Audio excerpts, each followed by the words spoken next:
Welcome to this tutorial on how to give a donation using this website. There are two options for making donations on this site: tithes and offerings and projects. In this tutorial I will show you how to use the project giving option. This is a simple two-step process that does not require registration. Step 1: click on project at the top. Select the project that you would like to donate to.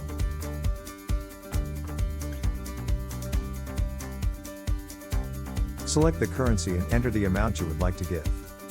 Enter your billing information, including a valid email address. The email address is necessary for you to receive your receipt. Click the Make Payment button. Step 2: enter your credit card information. This includes your credit card number, expiry date and CSV. Click the Pay Now button. While the application is contacting issuing bank, do not navigate away from the page. You will be redirected to a receipt page, and you will also receive a receipt in your email. Congratulations, you have completed your donation. For returning tithes and offering, you can watch video number 1 in the series. Thank you for watching.